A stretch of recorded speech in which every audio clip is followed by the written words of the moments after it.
அதான் என்ன நடந்துச்சுன்னு நீயே சொல்லிட்டியே. அத நான் விஷுவலா வர பாக்கணுமா? அரவிந்த் குடிச்சிட்டு வந்துட்டாரு, அதுவும் காலங்காத்தால ஃப்ரெண்ட்ஸ் கூட, அதுவும் பார்ல.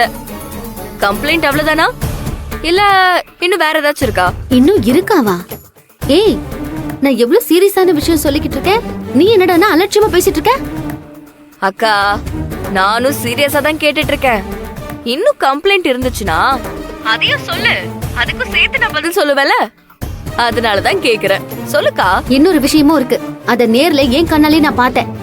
அவன் ஒரு பொண்ணு கூட பைக்ல போய்கிட்டு இருந்தான். அவனை ஃபாலோ பண்ணிட்டு நான் போனேன். அந்த பொண்ணோட அவன் ஒரு லாட்ஜுக்குள்ள போனான். அவனை மடக்கி பிடிக்கணும்னு நானும் அந்த லாட்ஜுக்குள்ள போனேன்.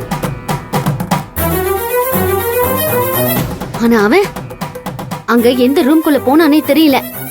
அதுக்கு மேல என்னால அங்க இருக்க முடியல. நான் கிளம்பி வந்துட்டேன். ஏய், அவன் நல்லவன் இல்ல. அவனை கல்யாணம் பண்ணேன்னு வெச்சுக்கோ, உன் லைஃப் நல்லாவே இருக்காது. இந்த கல்யாணம் வேண்டாம், நான் சொல்றத நீ கேட்டுக்கோ. போது, நிறுத்துக்கா. நீ சொல்லி முடிச்சிட்டல, இனி நான் பேசட்டுமா?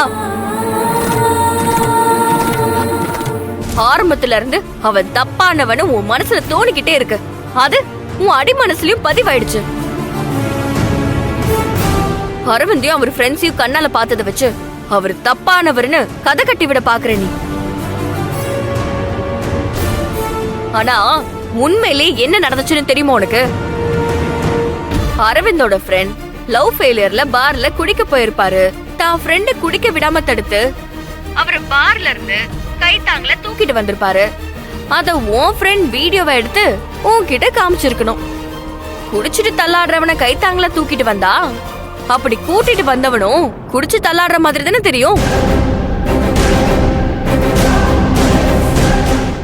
இந்த கண்ணோட்டத்துல அந்த வீடியோவை மறுபடியும் பாரு. விஷயம் என்னன்னு உனக்கே புரியும். அப்புறம் என்ன சொன்ன? ஒரு பொண்ணு கூப்பிட்டுட்டு லாட்ஜுக்கு போனாரா? அந்த பொண்ணு யாருன்னு தெரியுமா? அவர் குடிச்சிட்டு வந்தாருன்னு சொன்னியே, அவர் ஃப்ரெண்டோட லவ்வர். அந்த பொண்ணோட பேரண்ட்ஸ் அவளுக்கு பிடிக்காத வேற ஒரு பையனோட கல்யாணம் பண்ணி வைக்க பாத்திருக்காங்க. அவ ஒரு பக்கம் சூசைடுக்கு ட்ரை பண்ணிருக்கா. இந்த விஷயம் தெரிஞ்சு அரவிந்த் தான் அந்த பொண்ண ஹோட்டல்ல தங்க வச்சு அவங்க ரெண்டு பேரையும் கோவிலுக்கு கூட்டிட்டு போய் கல்யாணமே பண்ணி வச்சிருக்காரு. இன்னைக்கு இவ்ளோ விஷயம் நடந்திருக்கு. இதுதான் உண்மையிலே நடந்தது. இத தெரிஞ்சுக்காம நீ பார்த்தத மட்டும் வச்சு அபாண்டமா பழி போடுற. அரவிந்த் என்கிட்ட இருந்து பிரிக்க பாக்குறியா? ஆமா, இந்த கதையெல்லாம் உனக்கு எப்படி தெரியும் கோகிலா? அரவிந்த் இப்போ போன் பண்ணும்போது இன்னைக்கு இந்த மாதிரி சம்பவம் நடந்துச்சுன்னு என்கிட்ட சொல்லிட்டு இருந்தாரு. அதுவும் நீங்க வரதுக்கு முன்னாடி தான் சொல்லிட்டு இருந்தாரு. நல்ல வேலை சொன்னாரு. இல்லனா நீ சொன்னத நானும் நம்பியிருப்பேன்ல. இது ஏன் நீ காரணமா காட்டி அரவிந்த வேண்டான்னு சொல்லி இந்த கல்யாணத்தை நிறுத்திருப்பல.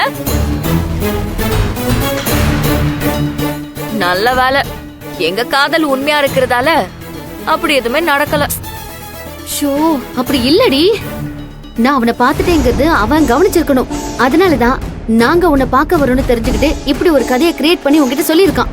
அவன் சொல்றதெல்லாம் நீ நம்பாத. போதும்க்கா, உனக்கு அவரை பிடிக்கலங்கிறதுக்காக நீயா ஒரு கதையை கிரியேட் பண்ணி என்ன நம்ப வைக்க ட்ரை பண்றியா? அவர் எவ்வளவு நல்ல மனசோட பிரிஞ்சு போன ஒரு ஜோடிய சேர்த்து வச்சிருக்காரு. அது பாராட்டாம உனக்கு தப்பா பட்டுச்சுங்கிற ஒரு காரணத்தை வச்சு அரவிந்த் மேல பழி போடுறியே. இதுதான் நடந்துச்சுன்னு நான் சொன்னதுக்கு அப்புறமும் நீ அதை நம்பவே மாட்டல. ஏன்னா இந்த வீட்டை பொறுத்த வரைக்கும் நீ நினைச்சது மட்டும்தான் நடக்கணும். ஏதோ எனக்கு ஒரு நல்ல வாழ்க்கை அமையறது உனக்கு பிடிக்கல, பொறாமப்படுற. ஏய், மறுபடியும்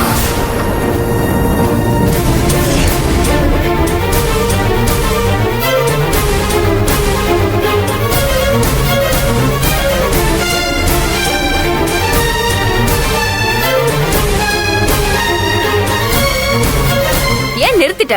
கைய ஓங்கிட்டல, அடிச்சிட வேண்டியதானே. ஏன்னா உனக்கு அதுதானே தெரியும். எனக்கு அக்காவா போயிட்ட, பதிலுக்கு நானும் கை ஓங்கினா என்ன ஆகும்னு யோசிச்சியா? ஏய், என்னடி சொன்ன?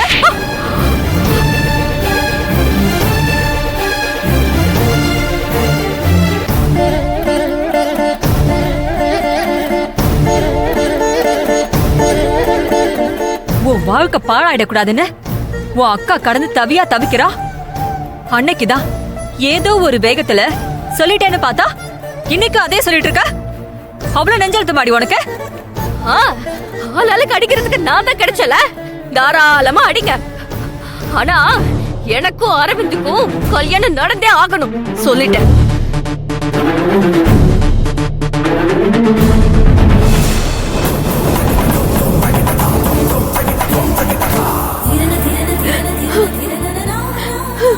ஒரு பக்கம் பண கஷ்டம், இன்னொரு பக்கம் மன கஷ்டம். இந்த குடும்பத்தோட நல்லது கெட்டது மேல மகாக்கு இருக்கிற உரிமையும் அக்கறையும் அவளை விட வேற யாருக்கு இருக்க முடியும்? அத புரிஞ்சுக்க முடியாம இஷ்டத்துக்கு இப்படி பேசிட்டு போறாளே, நான் என்ன செய்வேன்? ஐயோ, அம்மா.